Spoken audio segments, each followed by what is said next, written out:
Terror watchdog Jonathan Hall has warned that AI is at risk of being exploited by terrorist groups who may use the technology to spread misinformation and promote their own ideology. He's also highlighted the risks posed by AI chatbots and says that some models are presented as fun but will promote terrorism if given the right prompts. Well, Jake Moore is a Cybersecurity Adviser at ESET and joins us now. Good morning.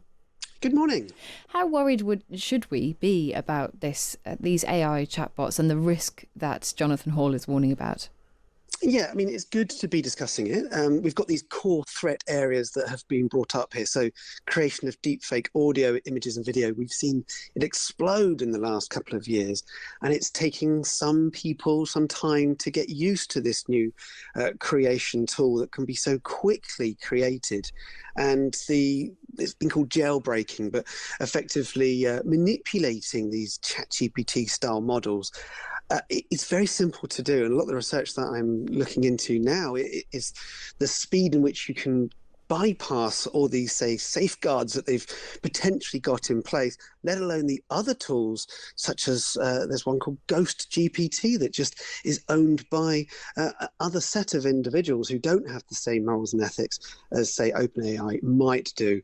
But the generation of cyber attacking code as well, we've got just an explosion of tools. We desperately need to get a hold of it. It's great that it's being brought into, say, a new AI legislation and regulation around it, but it's going to take time. So in the meantime, we desperately need to raise this awareness still amongst businesses and the public. And when we're talking about AI models being used by terror groups, are we talking about manipulation of people who are maybe hanging out on the internet? You know, maybe they already are leaning towards this ideology. Are we talking about manipulation, a subtle manipulation, or are we talking about something else? Well, we've seen manipulation being used in misinformation in things like Cambridge Analytica from a few years ago with the US president election.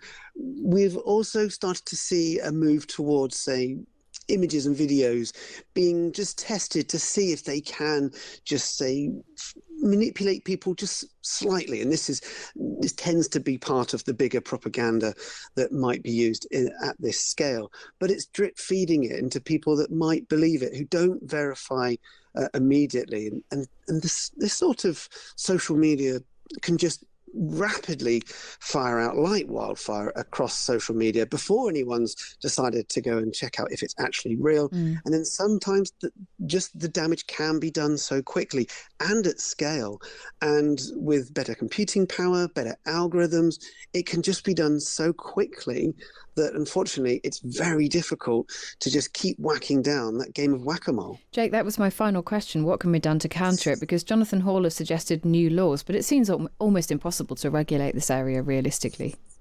I mean, we should, of course, still carry on with better regulation. The off-the-shelf tools that we're seeing out there, like ChatGPT and Copilot and other ones, they will potentially follow what's there. We have got issues around things like the Online Safety Act that we're trying to push. But of course, terrorists, criminals, they don't care about this.